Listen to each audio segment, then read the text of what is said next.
కౌన్సిల్లో రాజీనామా చేసిన తర్వాత మాట్లాడతానండి. అని ప్రస్తుతం ఏంటంటే గద్దె రామ్మోహన్ గారు మా ఎమ్మెల్యేగా నేను ఇక్కడ 11 డివిజన్ కార్పొరేటర్గా నిల్చున్నాను. ఆయన నాకు ఎంతో సపోర్ట్ చేశారు, మోటివేట్ చేశారు. అందుకని మర్యాదపూర్వకంగా ముందు వచ్చి మా ఎమ్మెల్యే గారికి చెప్పుకోవడం అనేది కరెక్ట్ అనిపించింది. అందుకని ఈరోజు వచ్చి ఆయన బ్లెస్సింగ్స్ తీసుకున్నాను. అలాగే ఇప్పుడు వెళ్ళి మన కార్పొరేషన్లో మేయర్ గారికి రాజీనామా సబ్మిట్ చేస్తున్నాను. తర్వాత వెంటనే టీడీపీకి రాజీనామా చేయడం జరుగుతుంది. ఆ తర్వాత నేను మాట్లాడదామని అనుకుంటున్నాను. ఎందుకు మేడం మీరు ఎందుకు రాజీనామా చేయాలని అనుకుంటున్నారు? కూడా మీకు అన్ని స్పష్టం చేస్తాను. కానీ కౌన్సిల్లో ఫస్ట్ అంటే కార్పొరేషన్లో ఫస్ట్ రాజీనామా చేసిన తర్వాత నేను మాట్లాడతానండి. అన్నీ కూడా స్పష్టం చేస్తాను. జస్ట్ కొంతసేపు ఆగండి. ఫస్ట్ రాజీనామా చేసిన తర్వాత నేను ఏదైనా కానీ నా కామెంట్స్ అనేది మీకు స్పష్టం చేస్తాను.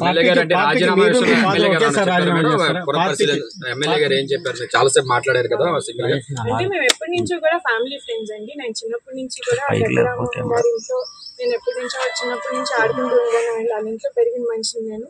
సో అందుకని ఈ రోజు ఏంటంటే ఇది ఒక చాలా మేజర్ స్టెప్ నేను తీసుకోబోతున్నాను కాబట్టి. అలాగే నా పొలిటికల్ జర్నీలో కూడా గద్దె రామ్మోహన్ గారు నన్ను చాలా బాగా సపోర్ట్ చేశారు, మోటివేట్ చేశారు. ఇక్కడ మా ఈస్ట్ కాన్స్టిట్యున్సీలో మేము కార్పొరేటర్స్ అందరం కూడా ఆయనతో పాటు చాలా బాగా పనిచేసాము. సో అందుకని ఫస్ట్ వచ్చి మర్యాదపూర్వకంగా ఆయన్ని కలిసి ఆయనకి నా నిర్ణయం గురించి చెప్పి ఆ తర్వాత వెళ్ళి రాజీనామా చేద్దామని అనుకున్నాను. సో అందుకని ఈరోజు ఆయన వచ్చి కలవడం జరిగింది. గద్దె రామ్మోహన్ గారు కూడా నా పొలిటికల్ ఫ్యూచర్ కానీ అలాగే నా ముందు లైక్ వెల్ విషింగ్ పర్సన్ ఎప్పుడు కూడా. సో అందుకని ఆయన ఆల్ ది బెస్ట్ చెప్పి ఇంకా ఎప్పుడు కూడా మేము ఫ్యామిలీ ఫ్రెండ్స్.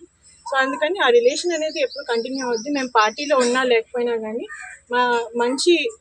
ఏవైతే మా మధ్యన ఒక మంచి రిలేషన్ ఉందో అది కంపల్సరీ కంటిన్యూ అవుతుందండి. నేను ఎందుకంటే చిన్నప్పటి నుంచి ఆయన నాకు ఒక అంకుల్, ఒక శ్రేయోభిలాష్ కాబట్టి. సో నెక్స్ట్ జరగబోయే నెక్స్ట్ స్టెప్స్ ఏంటనేది కంపల్సరీగా నేను కౌన్సిల్ బయట మాట్లాడుతాను.